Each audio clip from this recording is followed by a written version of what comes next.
Pour les besoins de l'adaptation cinématographique, certains détails ont dû être changés. Cependant, l'histoire qui suit est authentique. Et le déroulement est identique à la réalité.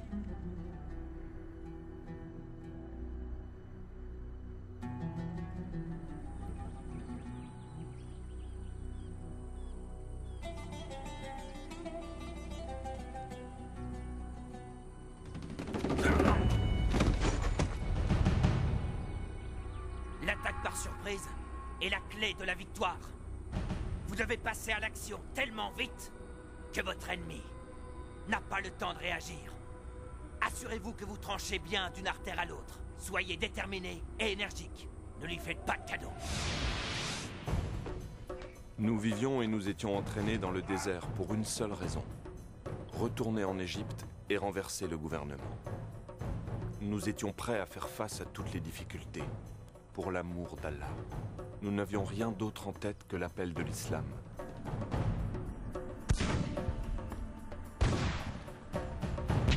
Pour nous, il n'y avait que deux choix. Le premier était de mourir et d'aller au paradis. Le second était de vivre en gagnant la bataille. J'étais un excellent tireur et on m'entraînait pour que je devienne un sniper.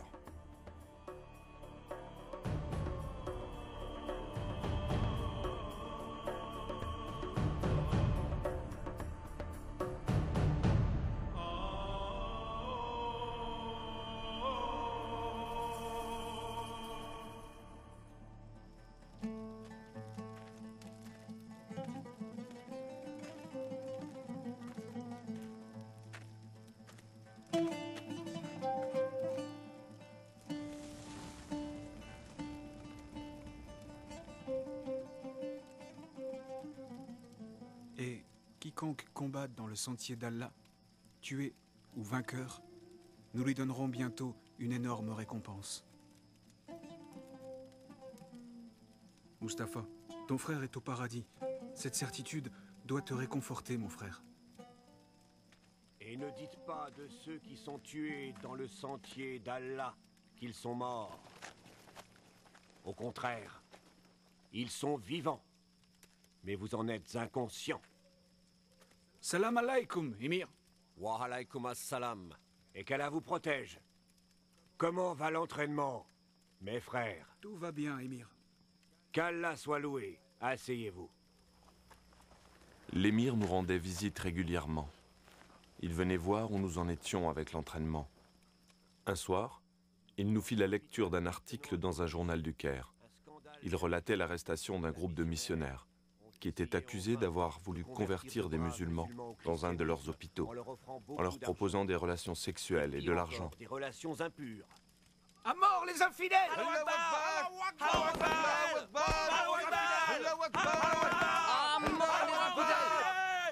Du calme. Du calme. Silence! Pour nous tous, c'était une humiliation. C'était le mois du Ramadan. Nous ressentions le besoin de défendre notre Dieu et nos convictions. Tout le monde était furieux. Cet article dans la presse était une autre bonne raison de maudire encore plus les chrétiens. Les chrétiens prétendent que, Nous avons fait le vœu de mettre un terme à l'évangélisation des chrétiens, quel qu'en grâce à soit le leur prix. Bible, c'est eux qui la possèdent. Ils croient que ce livre révèle la parole de Dieu. Mais l'émir écarta la confrontation militaire. Il proposa une confrontation de logique, qui consisterait à écrire un livre prouvant que la Bible avait été modifiée et ne pouvait donc pas être prise au sérieux. Si on essayait d'écrire un livre prouvant que des changements ont été faits dans leur livre, Et qui pourrait écrire ce livre-là?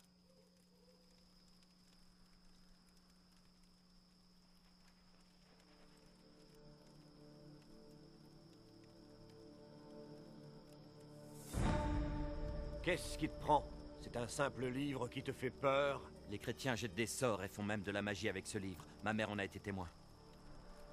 On dit aussi que tous ceux qui lisent ce livre deviennent comme envoûtés. Il est maudit. Je ne peux pas le lire, Émir. Non, non, je ne peux pas le faire. Attention, ceci est ma volonté. Si tu crois en Allah, Et si tu crois au dernier jour, tu dois faire comme je dis, Khalil. Non, Émir. C'est impossible. Non, non! Khalil, Non, Émir. Je vous en prie. Trouvez quelqu'un d'autre pour ce travail. c'est une mission très importante. Et avec toi, je sais que ça ira. Tu es le seul capable d'écrire ce livre, j'en suis convaincu. Sans doute. Et vous me demandez de les aimer, de penser comme ces infidèles. Je peux pas. Si vous me dites de tuer les chrétiens d'Égypte, je le ferai avec plaisir. Mais lire ce livre maudit est au-dessus de mes forces. Tu es un grand croyant. J'admire ta foi en Allah. Elle est remarquable, c'est vrai. Mais tu fais erreur en te laissant aveugler par ton grand zèle spirituel. Je le vois bien. Tu ne sais plus discerner le bien du mal. Te rends-tu compte du très grand honneur que l'accomplissement de ce devoir t'apportera, sans parler du respect de tous tes frères? Tu seras le premier à exposer tous les mensonges colportés par les Juifs et les chrétiens. Pour ce travail, tu recevras 500 livres par mois, que je te remettrai moi-même.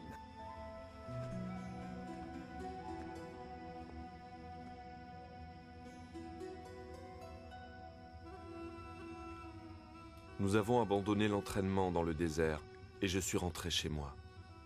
Un mois passa, mais je n'arrivais toujours pas à me mettre au travail.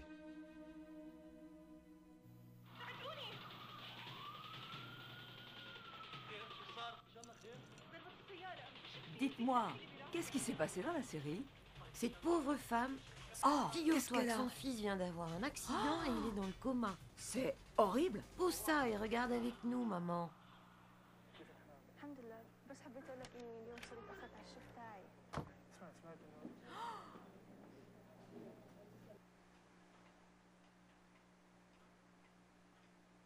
Khalil,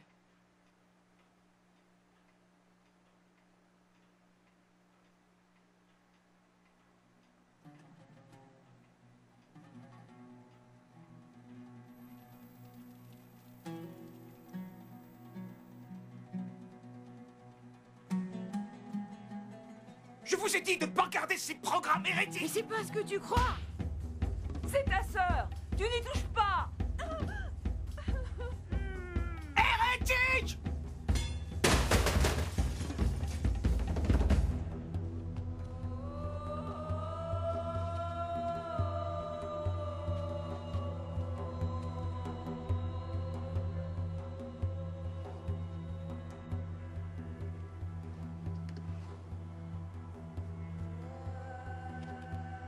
Finalement, je pris la décision d'obéir aux ordres de l'émir. Je lui devais obéissance. Alors j'ai commencé à accomplir ma mission. Mais je ne savais vraiment pas par où commencer.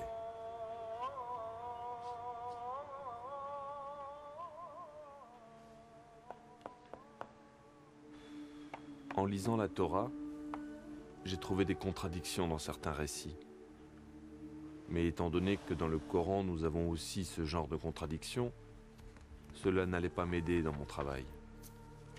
Si nous disons que ces erreurs rendent la Bible moins crédible, nous devons juger le Coran avec les mêmes critères. Alors j'ai continué de chercher des erreurs plus importantes. Mais je n'en ai trouvé aucune. Ensuite, j'ai lu la Bible en entier. Mais je n'ai pas trouvé le genre d'erreur que je cherchais.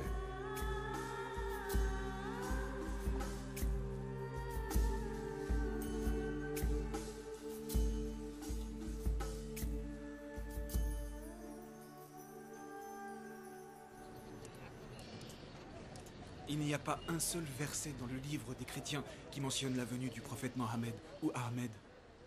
Je t'ai apporté quelque chose. Je crois que c'est ce qu'il te faut. Tiens, Démontrer la vérité. dans ces livres, il est fait référence à 26 passages des livres religieux dans lesquels est mentionné le nom du prophète Mohammed. Salut et bénédiction sur lui. Salut et bénédiction sur lui. Ces références apparaissent dans la Torah et les évangiles. Dommage que je les ai pas eus avant. C'était mieux ainsi. Je voulais que tu lises d'abord la Bible en entier. De cette façon, tu la connais et tu peux en discuter. Quand tu publieras tes conclusions, tu seras capable de les expliquer. Khalil, mon fils, ce livre que tu es en train d'écrire n'a rien à voir avec tous les autres livres. On n'a jamais écrit de manière aussi directe sur ce sujet. Si Allah le veut, nous aurons de bons résultats. Si Allah le veut, j'ai pleine confiance en lui. Il nous aidera.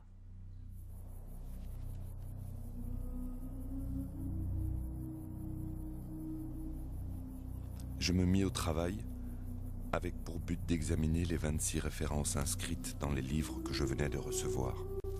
Aucune de ces références ne me permit de prouver quoi que ce soit. Alors j'ai prié. Seigneur, je ne peux pas prouver que la Bible a été modifiée. Et je ne trouve nulle part dans la Bible le nom du prophète Mohammed. Je vis pour qui? Je vénère qui?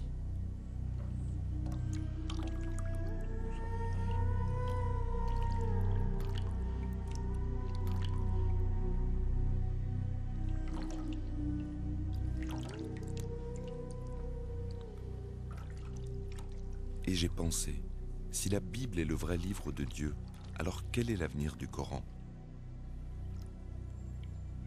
Ces livres ne peuvent pas dire la vérité tous les deux, puisque leurs enseignements vont dans des directions différentes. J'ai donc commencé à écrire un protocole de recherche que j'ai intitulé « Le Coran est-il la parole de Dieu ?» À la fin, j'avais écrit entre 200 et 300 pages. Un jour, l'émir me fit une visite surprise.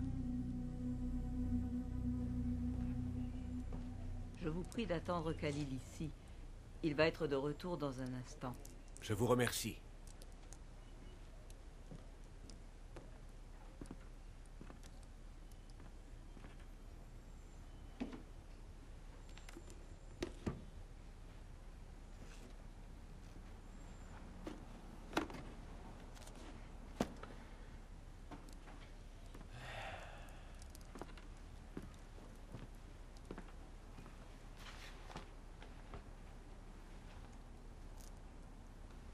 Gloire à Allah.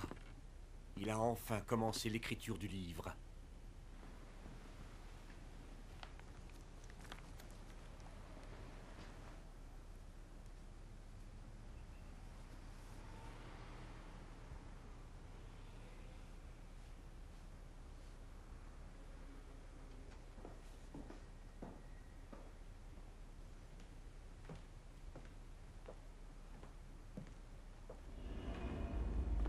Que t'est-il arrivé, Khalil?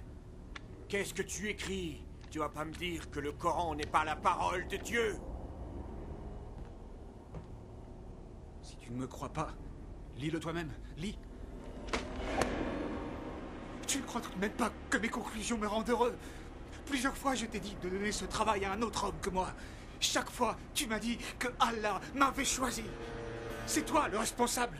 Tu es le seul à blâmer. Nous t'avons donné beaucoup d'argent afin que tu dévoiles tous les mensonges des chrétiens, les infidèles. Non, non, non, non.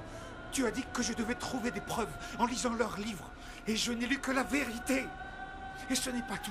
Le Coran lui-même le dit. Aïssa ou le Messie, c'est Dieu. Tais-toi! Tais-toi! Je t'interdis de dire un mot de plus. C'est ignoble. Le Coran dit aussi Aïssa parle en parabole. Infidèle! Il reviendra sur des nuages. Il sera le juge de tous. Tais-toi! La sourate de Al-Maïda dit Aïssa a le pouvoir de créer toutes choses. Tais-toi! La sourate de Ali Imran dit qu'Aïssa a le pouvoir de guérir les malades et de ressusciter les morts. Aïssa reviendra sur les nuages. Et il jugera les nations le dernier jour. Je vais te tuer, infidèle! Tout est écrit dans le Coran. Je vais te tuer.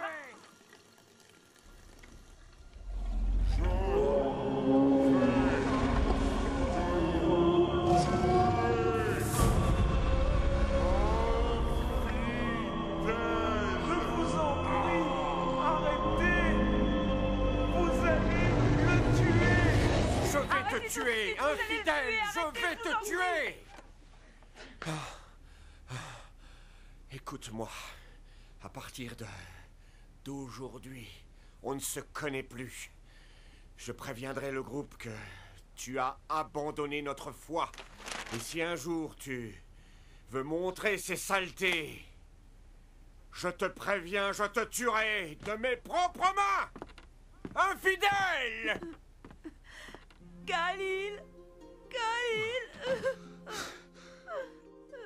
Mais je vous le dis, aimez vos ennemis, bénissez ceux qui vous ont maudits, faites le bien envers ceux qui vous détestent, et priez pour ceux qui profitent de vous et vous persécutent. Ne résistez pas à une personne méchante, et si elle vous gifle sur la joue droite, tendez-lui aussi la joue gauche.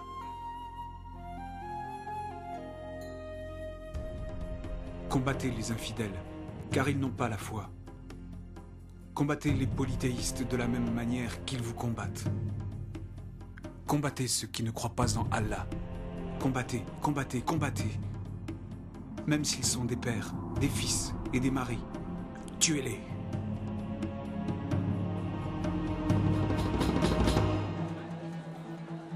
C'est bon de te voir, je les renforme.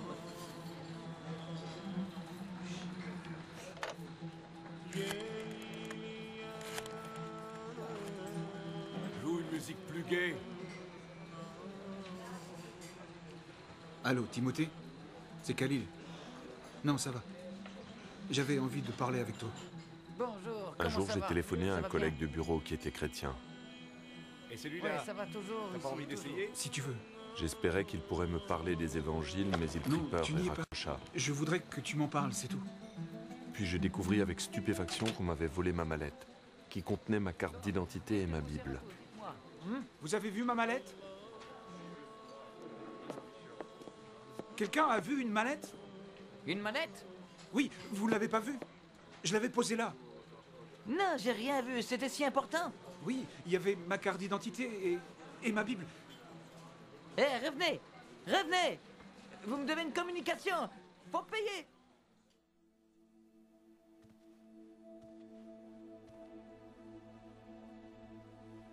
Dieu, entends ma prière. Montre-moi le chemin. C'est tout ce que je veux et toujours voulu. Je veux te connaître et te servir de tout mon cœur. Je t'aime depuis mon enfance. J'ai mis ma vie entre tes mains. Je suis confus. J'ai besoin de toi. Je sais que tu es un Dieu. Mais es-tu celui des musulmans ou celui des chrétiens? Si tu es le Dieu des musulmans, fais en sorte que j'oublie mes doutes sur l'islam. Et si tu es le Dieu des chrétiens, fais que dans mon esprit vienne la lumière. Montre-moi la vérité. Je t'en supplie, Dieu.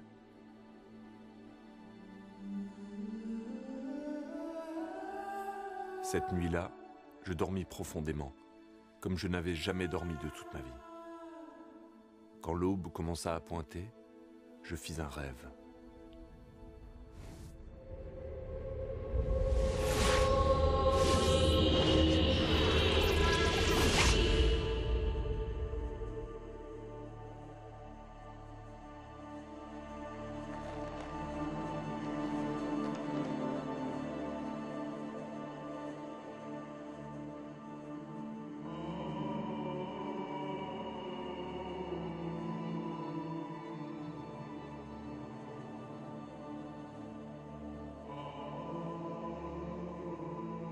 Tu as toujours des doutes à mon sujet. Qui es-tu? Je suis celui que tu cherches. Je ne m'en souviens pas. Tu lis le livre. Oui, je l'aime beaucoup. Oui, je le sais. Je ne l'ai plus. On me l'a volé. Le livre ne peut jamais être perdu. Lève-toi et ouvre ton armoire. C'est là qu'il se trouve.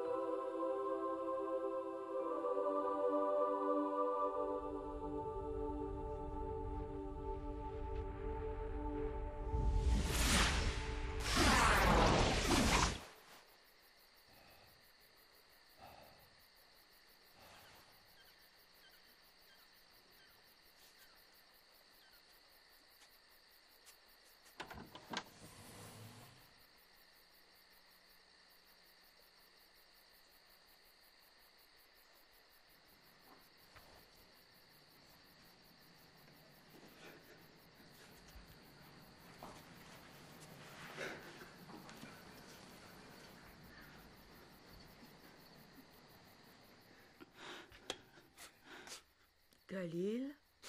Mère, tu dois me pardonner. Je croyais suivre les préceptes de la vraie foi. C'est pour ça que je t'ai traité aussi durement. J'étais ignorant.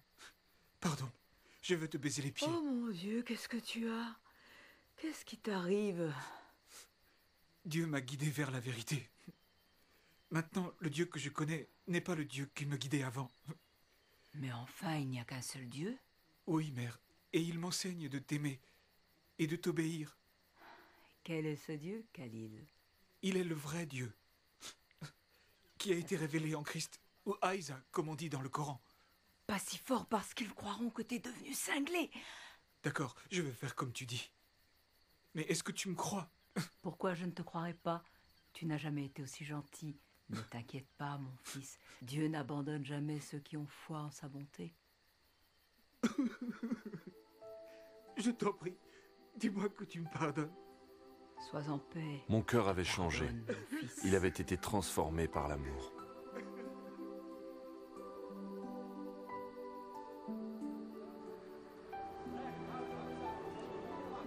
Je ne pouvais plus dormir. Je me suis promené jusqu'au matin. Tout ce que je voyais était magnifique. J'avais de la sympathie pour tous ceux que je rencontrais. J'avais envie de leur dire que je les aimais. Même les chrétiens, et eux, me connaissaient comme un homme violent et fanatique.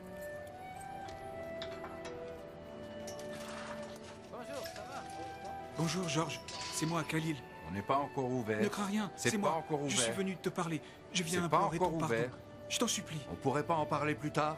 J'ai changé. Je le vois. Je ne suis plus le même. Avant, j'en voulais à tous les chrétiens. Je te demande de me pardonner. Pardonner, car tu as changé. Oui, j'ai changé. Je te demande ton pardon. Je ne le mérite pas, mais je t'en prie, pardonne-moi. J'ai changé. Alléluia. Ça veut dire quoi? Tu le sauras. Laisse-moi te regarder. Que t'est-il arrivé? J'ai changé, s'il te plaît. Approche. Pardon. Bien oui, je te pardonne. Pardon. Entre. Je te Je remercie. t'accorde mon pardon. À partir de ce jour, j'ai réellement commencé à changer. Ceux qui vivaient dans mon entourage, comme ceux avec qui je travaillais, tous voyaient le changement qui s'était produit en moi. J'avais été un homme odieux, irascible. J'avais mis le feu aux églises et j'avais pillé des boutiques. J'avais commis des actes d'une extrême violence. Mais Christ avait changé ma vie. Quand je me suis mis à agir selon les Écritures de la Bible, je suis devenu une personne aimante.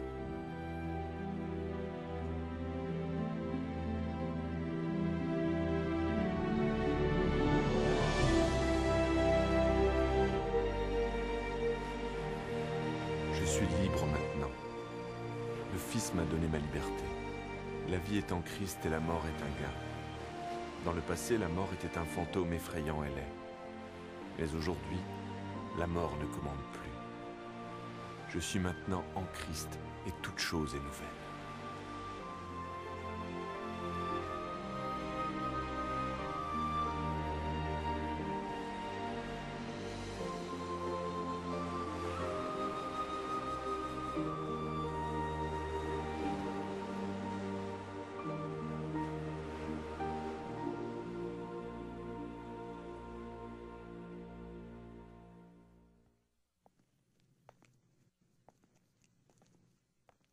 Est-ce que le léopard peut changer ses taches?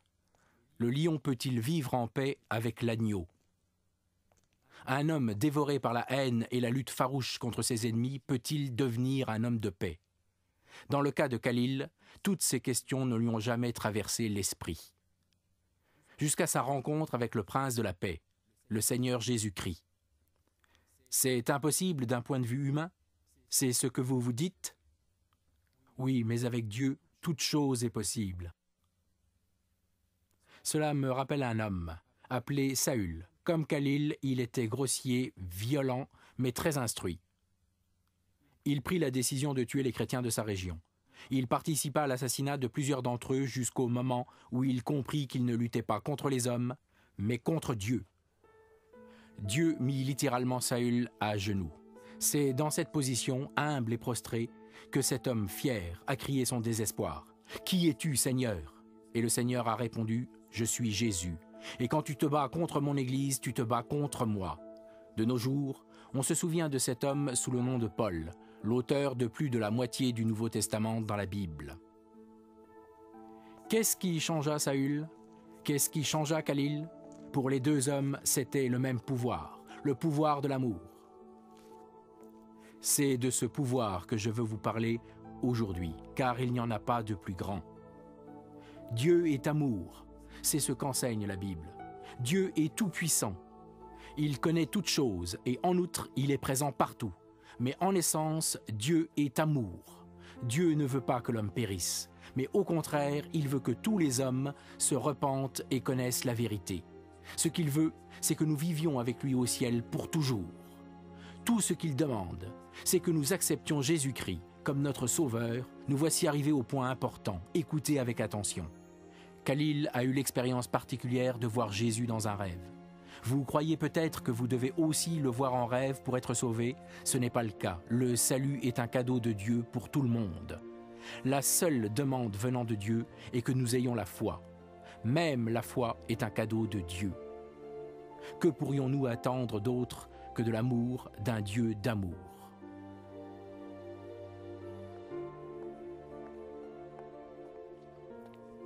Aimeriez-vous recevoir le cadeau de la vie éternelle? Aimeriez-vous être pardonné de vos fautes et aimeriez-vous devenir un membre de la famille de Dieu? Le Dieu d'amour vous écoute, il ne repoussera personne venant à lui en toute sincérité. Quoi que vous ayez fait ou pas fait, Dieu désire vous amener jusqu'à lui. Il est le Dieu d'amour et son amour parfait absout nos péchés, peu importe ce que nous avons fait. Priez avec moi, prions. Dieu, tu sais combien je t'aime. Mon Dieu d'amour, pardonne mes péchés et donne-moi la vie éternelle.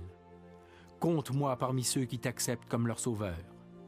Que toute la gloire et l'honneur te reviennent, ô Dieu, pour le précieux sang de Jésus versé pour nous sur la croix. Amen. Frères et sœurs, si vous avez prié avec moi, soyez certains que Dieu est dans votre vie et que vous êtes parmi ceux qui sont sauvés. Jésus sera la fontaine de votre vie. Amen.